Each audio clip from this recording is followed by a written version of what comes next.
We got an SEC championship game this weekend. 4 SEC teams getting into the playoff. Portal madness.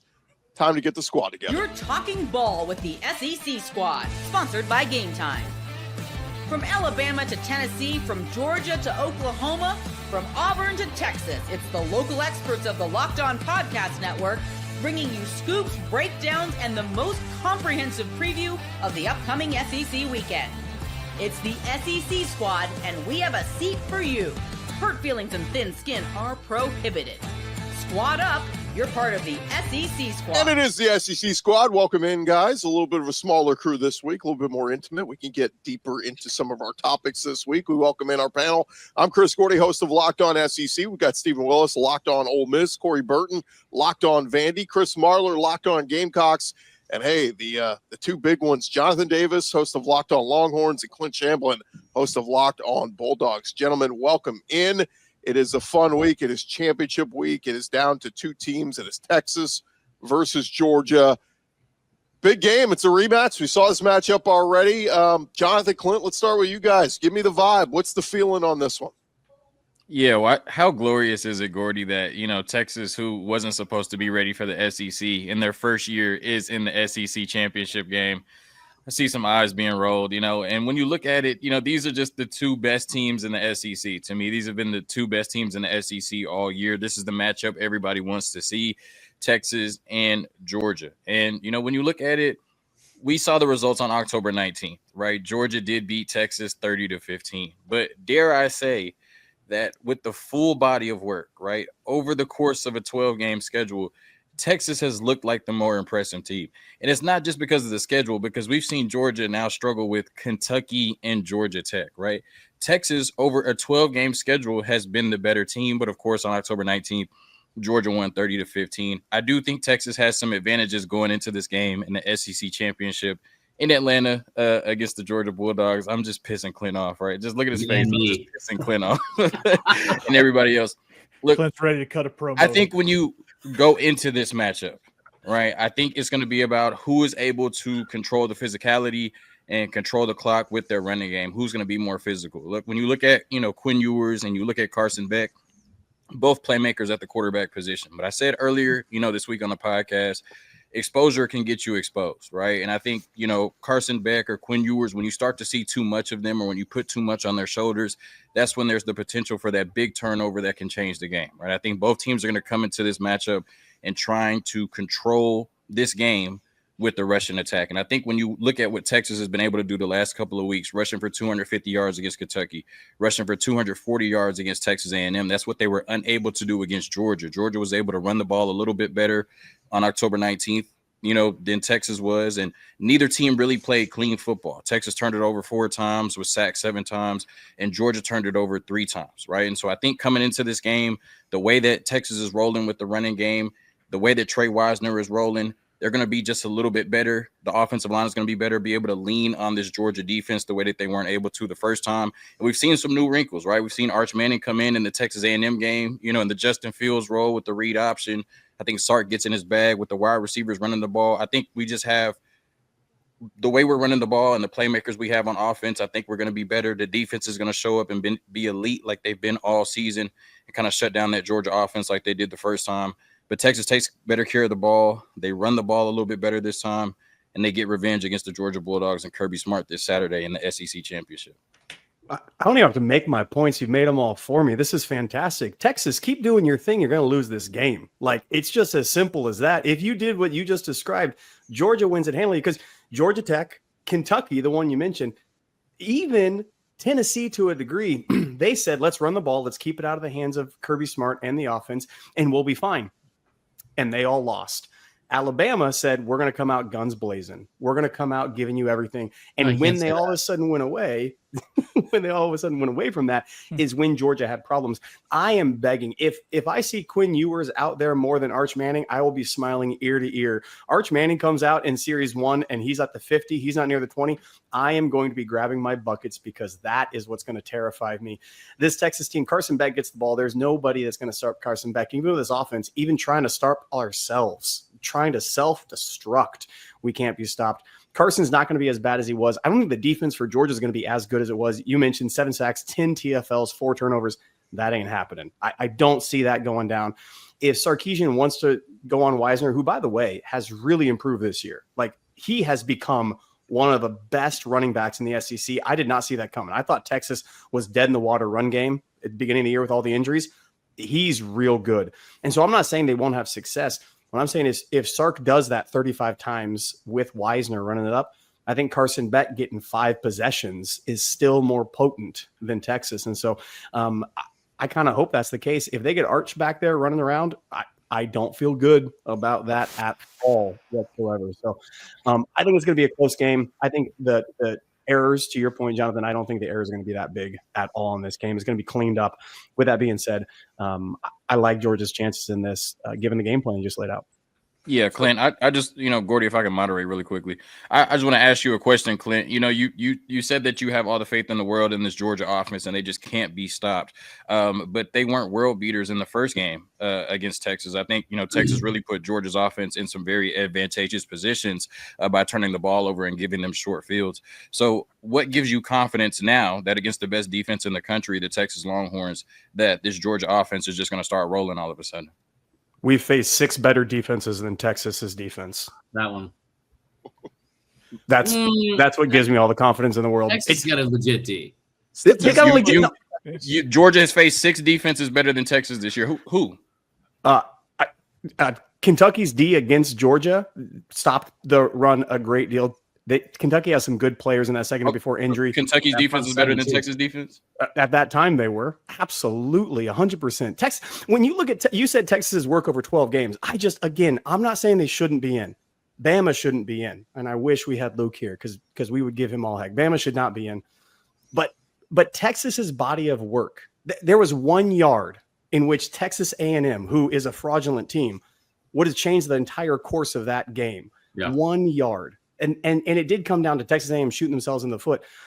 I can say Texas stopped them on 4th and 1 twice in that game. Texas is a good defense. They're not the best defense in the SEC, not by a mile. I would struggle against far other teams besides Texas. If you look at the game film, you look at the body of work. Who is the best defense in the SEC? Probably the officials. Tennessee. Tennessee's defense, I would take hands above anybody. The front 7, certainly.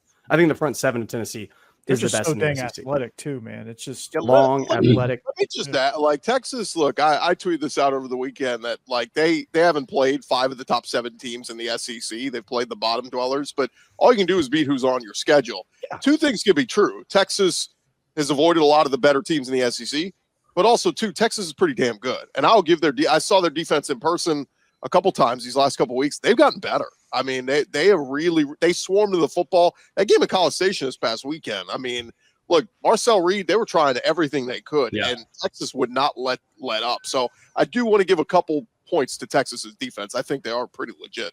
Oh, I think the defenses in the SEC are far better than other teams. Like that's not what I'm saying comparatively to everybody else. They're in the top 25, certainly for me in the nation. And a big advantage that I think Texas has in this game going for them is the fact that Steve Sarkisian can replicate the stuff that Lane Kiffin did. It's essentially the same offense.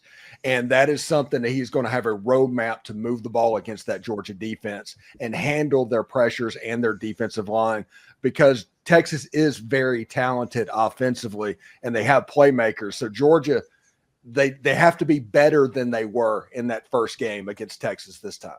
Yeah, and I think, one big key that I should have mentioned, I guess being the Texas host, is the health of Kelvin Banks. When you talk about one of the best offensive linemen in the country, maybe the best left tackle in the country, leaves the game against Texas A&M.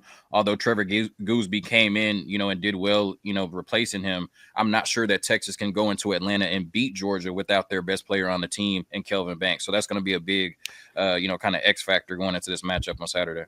Well, I'll tell you right now, you better not bring up any injuries after the game with Georgia fans. That's going to be a real problem for you, just in my own experience.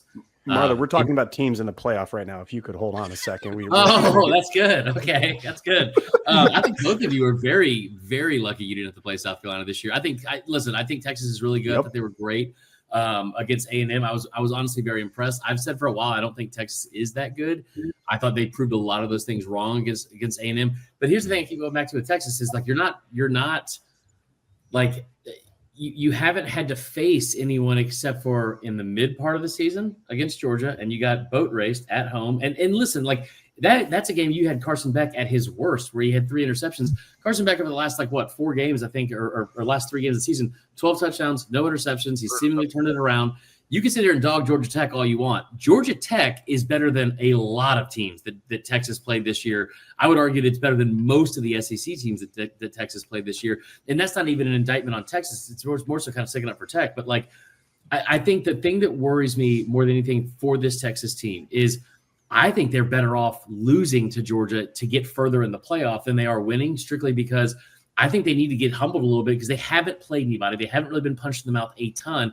And the 2 things that their schedule is basically broken down into a midterm and a final. And that was Georgia at home and on the road at College Station. I just thought of that right now, Clint. That was a good point. I can tell you. That was fantastic. I thought it was pretty good. I don't think you can say that it would be better for Texas to lose this game because the winner of this game has to win 3 games to win a national championship compared to the loser having to win 4. So I think for Georgia or for Texas, you want to win this game because that's one less game you have to win to hoist that trophy. Yeah. In hindsight, that was a really bad point I made. I can't believe it. It's all good. We all have those moments. Likely would mean Texas maybe hosting a first round game, and so who cares? Who cares? Like Clint made this point, on the SEC squad a couple times. Who cares about a game in DKR? Like we're trying to win a natty, bro. I don't care about a playoff game in Austin, Texas. We're trying to win a natty. Give me 3 games to do it and not 4, please. Yeah, come on, give us huge. Send us to some random NFL stadium in some city. That's where that's everybody's dream. Texas travels. Are you talking about Notre Dame? Anywhere Texas travels. Yeah. It is. I wish we had more on-campus games of the playoffs, but the fact you're going to go play in Miami and Dallas and all these one of Georgia's proposed games could be in at Penn State.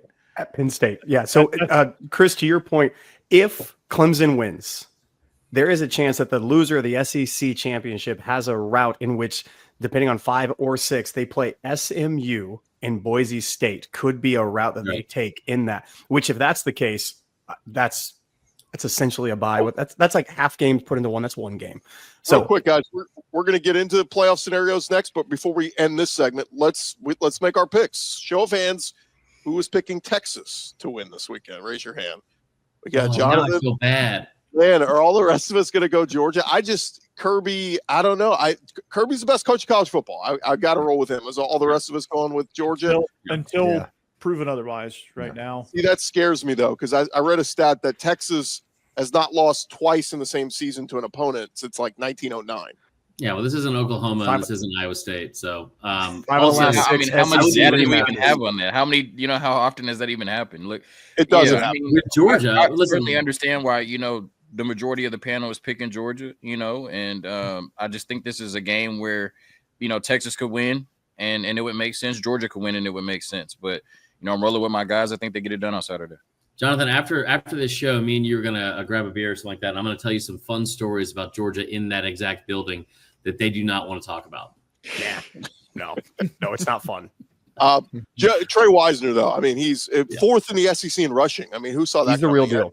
Yeah. He's a murderer. Nobody, because he wasn't expected to have this role, right? But it's credit to what he's been able to do and credit to that offensive line. And like I said, himself, he's rushed for almost 400 yards the last 2 weeks. He's rolling. The offensive line is rolling. If anybody's going to stop it, it would be Georgia. But I think we keep it going. Look out for Frazier. Nate Frazier and Roderick Robinson coming back is going to be huge. That man's 240 and moves like he's 170. But the thing that was confusing game 1 that I don't anticipate happening again, that offensive line for Texas, best in the nation, did not look like it at all against Texas. I do not anticipate that unless left tackle's out, which does provide something. Michael Williams gets after it, but I think that offensive line bounces back a great deal this game. That is one thing that absolutely I think is true. I can't wait for this game. It's going to be awesome. When we return, will Alabama be in the playoff? South Carolina, Ole Miss, are they out? We're going to talk all about it coming up here on the SEC Squad.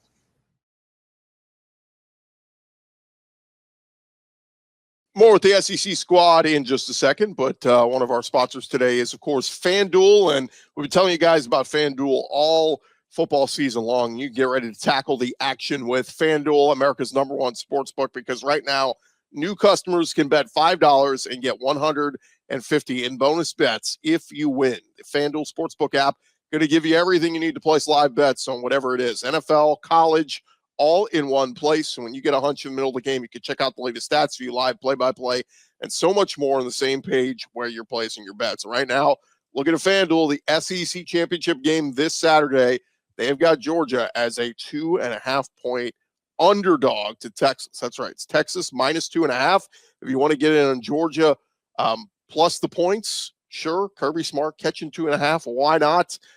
You want to get in Georgia on the money line or straight up, you can get them at plus 112. If you like the over under, it's at 49.5. Two good defenses. Maybe you want to lean under there, whatever it is, you can find that action over at FanDuel.com. That's where you want to go to sign up today. And again, you'll get started with $150 in bonus bets if you win your first $5 bet. That's FanDuel.com. Never waste a hunch. Make every moment more with FanDuel, an official sportsbook partner of the NFL. All right, guys, rolling along here on the SEC squad. And we saw the college football playoff, the penultimate rankings a couple nights ago. And I think we were all maybe not shocked, but a little like, oh, wow, as the Alabama Crimson Tide come in at number 11 in the playoff rankings. South Carolina and Ole Miss down there. Ole Miss was 13, South Carolina 14. Is that right? A little bit odd. Alabama jumps Miami. Miami loses to Syracuse, drops 6 spots. Bama beats a 4-win Auburn team, and they move up 2 spots. How many? 5-win, whatever they have. How many people were shocked or surprised that this Alabama team with 3 losses is sitting in a catbird seat? I think that they're when you shocked look at it, that Alabama got a call. Yeah, We're shocked that happened. Oh, I think when you look at it, it's just that it's clear to me. I think that they want 4 SEC teams in the playoffs, and so then it comes down to the 3 lost teams of Ole Miss, South Carolina, and Alabama. And I know, South Carolina's the fun team. People are tired of seeing Alabama, and Ole Miss is just whatever. South Carolina is, the fun team, but you have to honor head to head. Alabama beat South Carolina head to head, and then when it comes down to Alabama or Ole Miss, I think that Alabama has a little bit of a better resume. So, like I said, I know people are tired of Alabama, and, a lot of people think they don't deserve it. But if it comes down to South Carolina, Ole Miss, and Alabama, I do think that the Crimson Tide should get that nod. I wasn't shocked because I think I got absolutely murdered when I said Alabama is in regardless of what happens. They are a lock for this playoff, was to begin the season. All they needed to do was just lose 3 games. They had that in the bag all year long. This committee was putting them in. I never thought I'd be begging for the BCS to make a return, but I am begging for the BCS to make a return completely and totally. This is about having 4 SEC squads in. The second that we got rid of going out of bounds to stop the clock and having more commercials for more money in college football, this is where we are going. The committee is going to make the decision that makes them the most bucks, because that's what wins at the end of the day. So everybody talking about parity and everybody talking about partiality is joking themselves with this expanded playoff. This is a money grab, and you want the biggest hogs in the race, and Alabama's one of the biggest hogs. You can't deny that. I don't love the way you phrase that at all, but I will tell you that I do think the thing that I think is most frustrating, I think there's a point to be made for all 3 teams. I fully get it. I think it makes sense to me that if you're going to do the honor of the head-to-head, it makes sense if South Carolina's behind those 2 teams. I get that. Miami being at 12 makes 0 sense to me. I also had a problem with if Clemson loses by 3 points at home to a top 15 team, they drop 5 spots. Carolina moves up 1 spot. Bama beats a 5-win team at home, moves up 2 spots. And then Ohio State, by the way, loses at home to a terrible Michigan team that's 6-5, has one of the worst offenses in the country. Best offensive player and best defensive player both out. They drop 4 spots from a loss at home to that team. That part made no sense. And they lost the fight too. Yeah, they lost twice. Yeah, I think the frustration part that comes in if you're a South Carolina fan specifically, and Steven, you and I haven't seen eye to eye on a lot of this, but I think we will have some common ground on stuff of like the stuff we're being distracted from, which is Notre Dame and Penn State skating to an 11-win season by not playing hardly anybody, and then getting into the playoff, and you're like, and no offense, Jonathan, but even Texas, like the inequities and imbalance from scheduling from all over the place of being like this, like it's just in conference to conference from other conferences, it's not the same at all.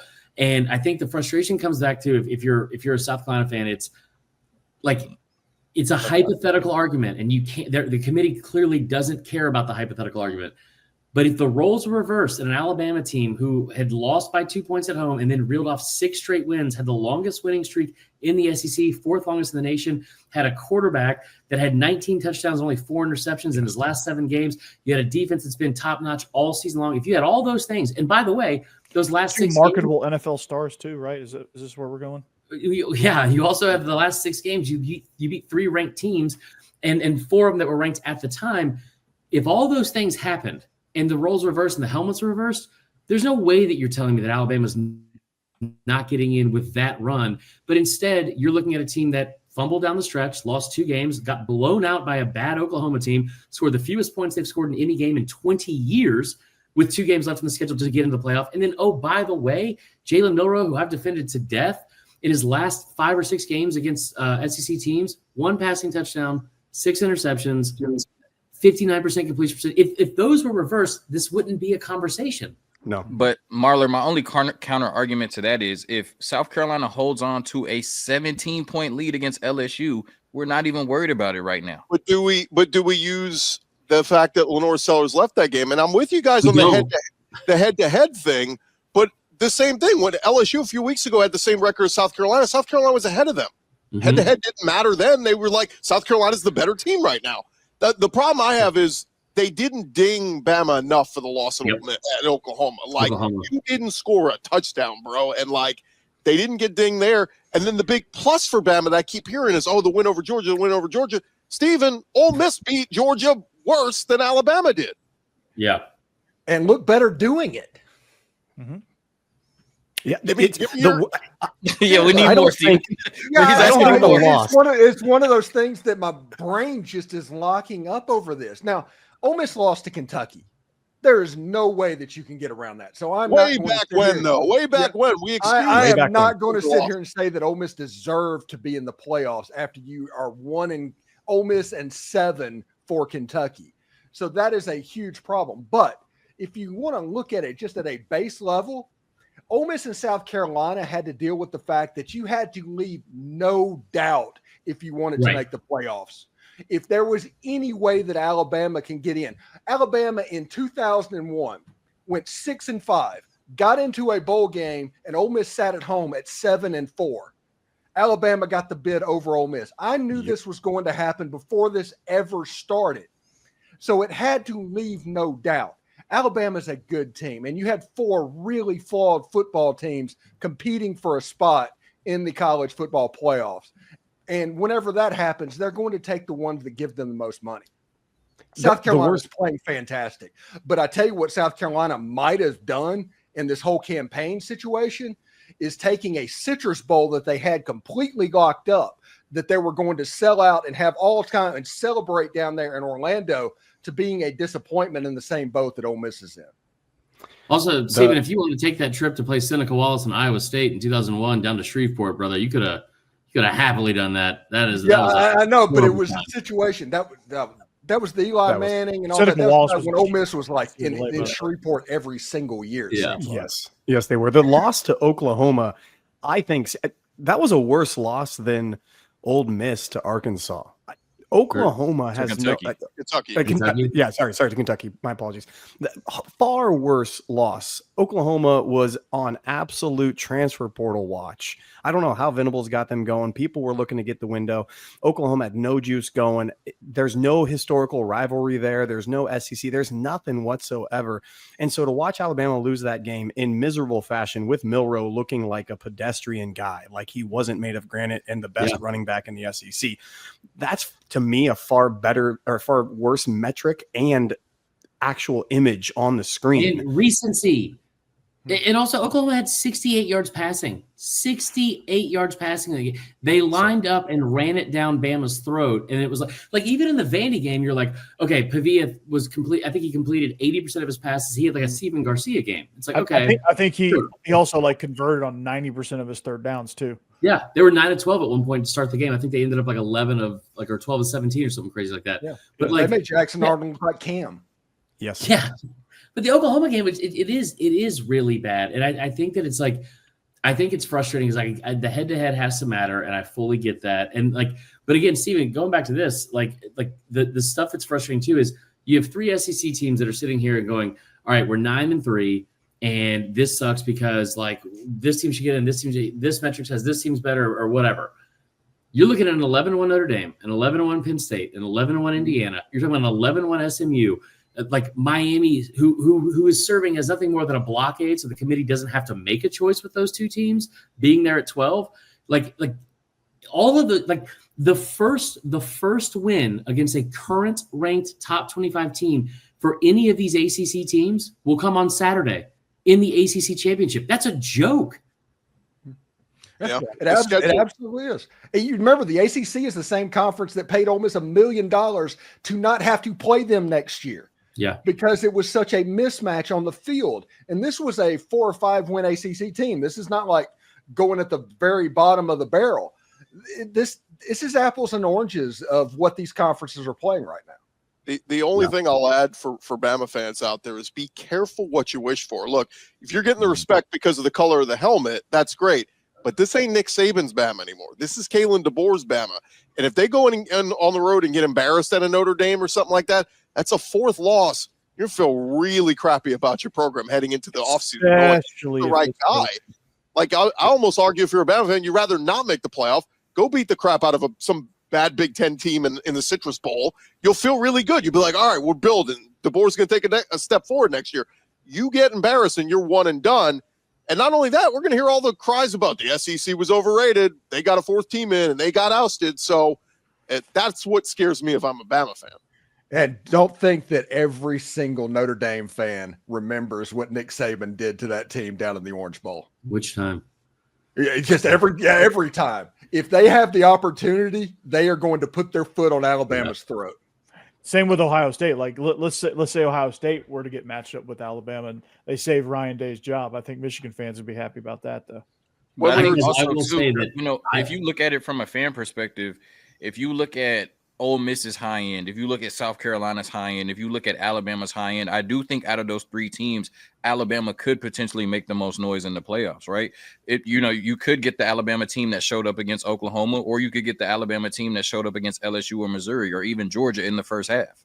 Give me Sellers in South Carolina running it through people all day long, though.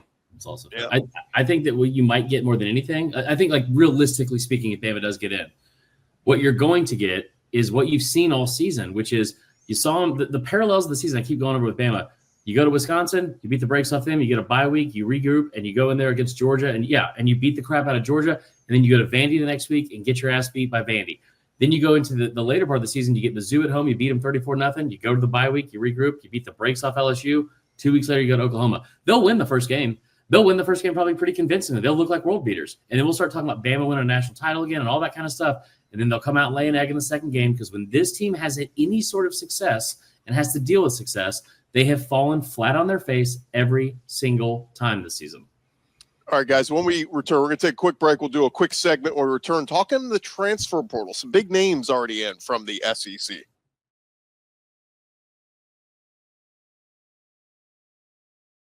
Our final segment here on the SEC squad. And guys, the transfer portal will officially open on Monday, but that doesn't mean guys haven't already been emailing Hayes Fawcett and going, hey, make my announcement for me with a cool graphic. But we've seen some big names, and just a quick thought, a guy who was expected to be the starting quarterback at A&M all year. He was to start the year. A guy that some draft analysts had posed as a first-round draft pick next year. Connor Wegman entering the transfer portal. A thought on him and maybe where he could end up. Tim Beck on line one. Tim Beck on line one. Every quarterback, I'm going to say that, just so you know. Yeah. Oh, okay, you're that's losing good. Pop. Keep the stick You're on. losing Pop. You got to replace Well, him. I just go ahead. I was just going to say, there's a chance he sticks in the SEC. That team like Vanderbilt, you mentioned Bobby is going to take off. A team like Vanderbilt that has success before with that. Does he match the system? Does he match that? I think he tries to stay in the SEC and keep those ties there. He wants to do so. A team like Auburn is always looking for a quarterback. I don't think he's a fit there, however, but they're always looking for one. So he's going to have lots of opportunity. If he wants to stay in that league, stay in that conference, he's going to have a chance to do so. If he wants to step out and go somewhere else, I don't see a team right now that has Texas A&M pipeline. Well, Texas A&M has a ton of players that have already hit. I think there's one more 5-star from Wigman's signing class that's going to be maybe in the portal, maybe not. They don't have anybody left. Maybe a team like Miami comes a call and Cam Ward takes off. Maybe somebody like that who goes to the ACC. But I think he sticks in the SEC. I think he has Wisconsin quarterback written all over him. Oh. Yeah. Oh, I didn't think about that. I think they're Baylor, Texas Tech. I mean, like, he's also a guy that didn't have, like, he had a ton of offers. Obviously, he's a 5-star, but he only took one visit out of high school. That was to Texas A&M. I think Baylor was the second closest team that was at least listed. Like, I'm sure he had offers from all over, being a 5-star quarterback from the state of Texas, but not a ton of interest, at least out of high school, which wasn't that long ago, for other SEC schools. Yeah, I'm a fan. I hope he does well wherever he goes. I'm a fan. Barler's also a fan of how he speaks too, right? Yeah, cool little accent. Yeah, he's up at Grambling. I want him to go play out Cypress, Texas, just outside of Houston. You know what I'm saying? Shout out Cypress, Texas. Judging by his accent fluidity, LSU seems like a perfect fit. Yeah. Yeah. Or Memphis. He can join the family. Is there a team on 8 Mile in Detroit? I think Dude, he is, but again, he's a talented kid. He's a 5-star coming out of high school. That had, like, I think the phrase that kept coming out of him when he was, or coming out about him when he was in high school, coming out, was that he's one of those guys that could throw it through a car wash, which that doesn't make a lot of sense to me. But I think it means he throws it hard. Yeah. Clint, what's the story on Julian Humphrey, cornerback from Georgia? Boy. Julian Humphrey is doing the Dumas Johnson approach to transfer portal. Dumas Johnson lost his job, and he was encouraged by Kirby Smart if he wanted to get reps to go elsewhere. Julian Humphreys looked like absolute trash most of the season. Texas, he tried to show up. He did, like, straight up. We were concerned all year long with the cornerbacks. We thought it was going to be a strength. We had guys, but he looked like trash all year. I want him to go do well. Go do every single time a transfer portal guy hits from Georgia. Our standard tweet, our standard X message is to say, go be great. And we want all these kids to go be great. But he's not there because he wasn't starting. No snaps. Tennessee game, he looked bad. He got yanked. Daniel Harris came in. Ellis Robinson, the fourth, is just getting ready to just blow up on the scene. This kid is the real deal. And so Julian Humphreys, I don't think he has an SEC. He wants Texas is the likeliest spot. I don't know if Texas wants him. Go look on film. He's not a press guy, and he's not very physical in the run game. He doesn't want to smack. Maybe two times a game he'll want to do that, and then he quits. So he just lost his job, and he's out. Spin cycle. I don't think Texas wants him. I do love the fact, though, that you brought up a really good point, Clinton. That is that Georgia fans are always so nice to their players, and they go out of their way to be complimentary and supportive to everyone, just not when they're there. Like, not when Carson Beck is making mistakes, and not when Mike Bobo is making play calls. So that's because we want to take care of that in family. You know, we want to give good references outside. Run that ball, Bobo. Just to throw out a few more names, notable names. Alabama wide receiver Kobe Prentice. He was a big-time recruit a couple years ago. He's in the portal. Mississippi State linebacker John Lewis. If y'all remember, he came to SEC Media Days. That's a big-time player. Battled some injuries this year, but that's a big-time player. LSU wide receiver C.J. Daniels. That's a weird move because they're going to lose Kyron Lacey. If they bring back Nussmeier, he was going to eat next year. So that may almost seem like a money deal. Maybe he wants more money. Or Auburn. Auburn's desperate and spending tons of money right now. I do think LSU is going to be very interesting to see what they do in the portal, just because of the fact that, like, the CJ Daniels thing is weird because they already lost another receiver, Ibieta, who I think was like a 3-star recruit that had, like, very, very limited playing time. Yeah, never played. But Daniels came in from Liberty, put up a ton of yards there, and then was going to absolutely play next year. Because also Chris Hilton might leave. Like you know, the one that Kelly was yelling at, you're uneffing coachable, like at the sideline of the Florida game. Like I don't see him staying around. But I mean, coming off his best game, I mean, maybe he's got it figured out. LSU is in a weird situation because they had roughly $7 million set aside overall for what they were willing to give Bryce Underwood over the next 3 years, and it was going to be about 3.5 to 4 up front, and then they would figure out the rest and go from there. But, like, now you're talking about having an extra budget of $4 million because he's gone. And now you talk about some of the other guys too that are freeing up space. Like, they're going to go portal shopping, and they're going to go portal shopping like it's on Rodeo Drive, man. It will be interesting. For clarification, we did the Sankey rule on transferring to other SEC schools. Is that out the window officially now? Yeah. I'm glad you asked it. So it actually only mattered last year when it happened when Bama's window was open after Saban retired, Bama was the only team that couldn't get SEC to SEC players during that portal window. Because it was the spring, you could Right. do it all. It's all this Correct. stuff changes by the day. I just want to make. It's I like want to see Connor Wigman at Vandy next year. It's all I want. It's like the committee. No one actually has any clue what the rules are. Nobody's going to go ahead and give it public. It's all behind closed doors. The But all-state transfer portal. The ones that I'm really concerned about, that I really care about, Mississippi State wide receivers can talk about eating. Those guys are good, and it seems like everybody at Mississippi State that was a ball catcher last year hit the portal. They're going to make some noise. You guys got one. Talk about beating, huh? Okay, Marler. By the way, and I want to see Noah Fafita at Vandy. That's the one I want to see. Yes. Yeah. Any closing thoughts, guys? Jonathan, best of luck to your Longhorns. Go prove them wrong. Year one in the SEC. And Clint, I don't know if Kirby takes a third loss. I mean, do we fire him now or when? Yeah, I think I watched Ohio State fans try to go ahead and get into that by saying that Day and Kirby are the same. And I said 2 rings speak differently, my friends. Hey, the greatest tweet ever I saw the other day, and it was Ryan Day is the Michael Jordan of James Franklin's. That was the best. That was great. A tweet. That was good. That is going to do it for this edition of the SEC Squad. Appreciate you guys for joining us. Appreciate you guys for listening. Remember to follow and subscribe to your favorite SEC show. We'll be covering your favorite teams each and every day throughout the offseason with the portal and everything else here on the Locked On SEC Squad edition.